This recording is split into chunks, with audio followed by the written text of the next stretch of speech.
Are all the memories that we have playing video games real?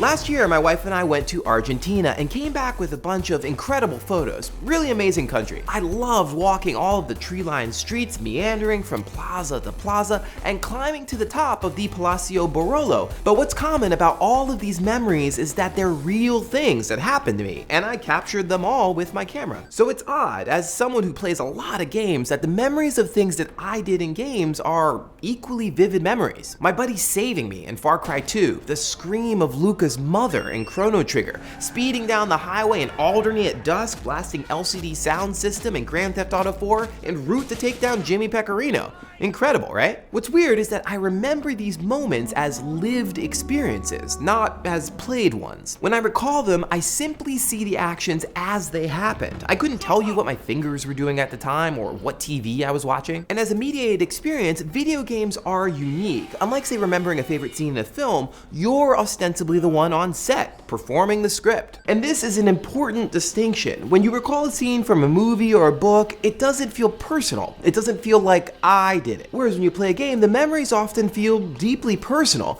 To me, my game memories and my memories from my trip to Argentina evoke the same kinds of feelings. Games are the only medium where when talking about something that happened, we often say, I did that, as in, I took down that guy, or I ran on top of that train, or I went fishing. So this begs a very important question. Are these memories of things that I've done in games real? Lots of people say no. Nope.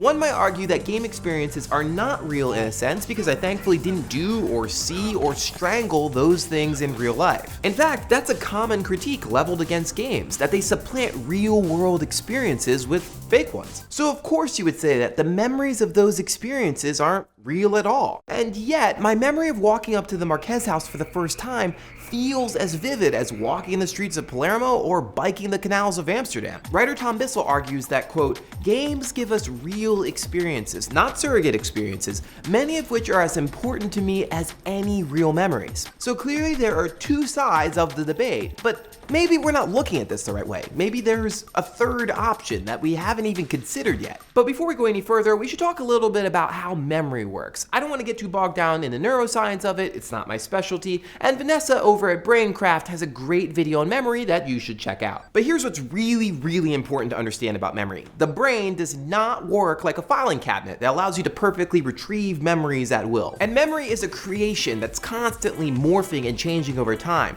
McGill psychology professor Kareem Nadir says that the very act of remembering changes the original memory, as any loyal listener of Serial could tell you. So that last-minute Mario Kart victory likely didn't go down exactly the way that you remember it. The other important thing is that memory is deeply tied to our emotional states. Researchers have found that the vividness with which we remember something is tied to our emotional relationship with said memory. This just means that emotion helps us feel the memory as if it was yesterday, but that doesn't mean that the memory is more accurate. Yeah! What? That? What? How did that? Ah! The point is, when we talk about real versus fake memories, it's a false dichotomy. At their heart, games represent a relatively new kind of experience that we could view to understand as a new kind of memory. I don't mean in a neuroscientific sense, but in a philosophical one. Think about memory along three stages: the experience of the event, consolidating the memory of the event, and then recalling that event. For example, my wedding was a real event that happened. I consolidated memories of my wedding, and now I can recall the event with my memories. And if all else fails, I've got this guy. On the other end of the spectrum, let's look at implanted memories or false confessions.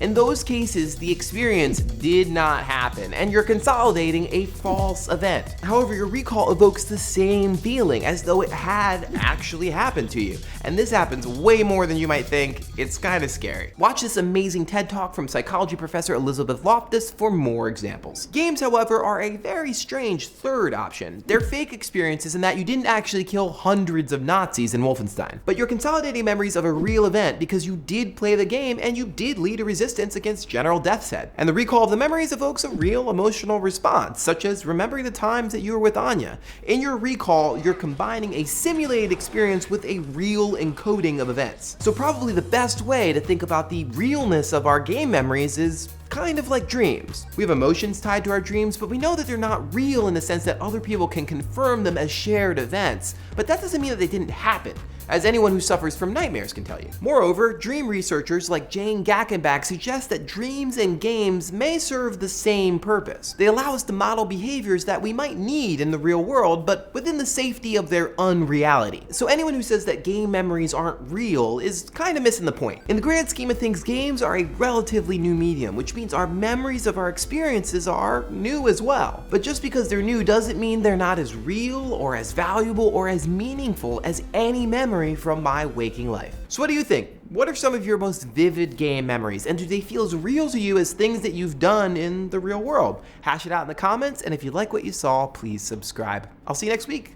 Last week we talked about the legality of Let's Play videos. Let's see what you had to say. First and foremost, a big thank you to Peter Bodechtel, who sent in this amazing image of the game show logo, but compiled from all of these different screenshots on Steam.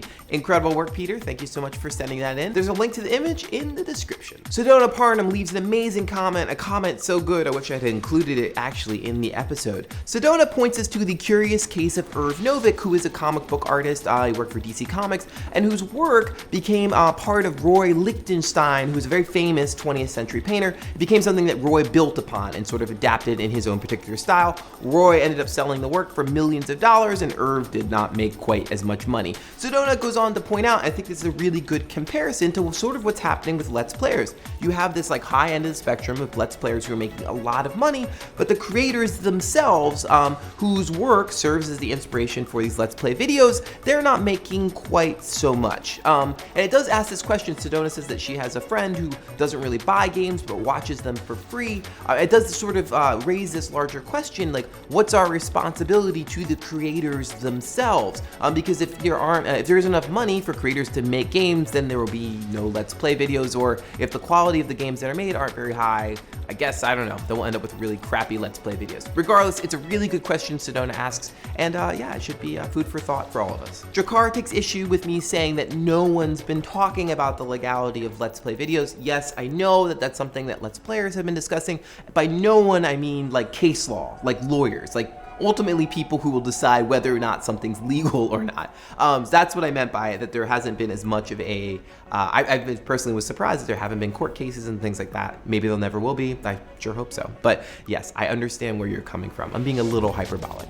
007 Mr. Yang and a couple others of you asked me about international copyright law, specifically about how different territories or living in different places would affect the legality of Let's Play videos. I recognize a large portion of you do not live in the United States, and this episode was about American copyright law. Nonetheless, I went back to Andy Sellers, the copyright lawyer from Harvard's Berkman Center for Internet and Society, and here's what he told me. He said that each country's laws are territorial. So for you as a Let's Player, you should focus on the laws where you're doing your copying and distributing and making videos, and less on the laws where a particular game is coming from. So let's say that you're based in Kenya or Italy, for example, and you're making a Let's Play video of an American game. You would be analyzed under Kenyan or Italian law, respectively, not under American law, even though the game is made there. Here's where things get tricky. First of all, the internet is obviously a big and global place, and this idea of where something is copied or distributed is obviously more complicated than just your physical location.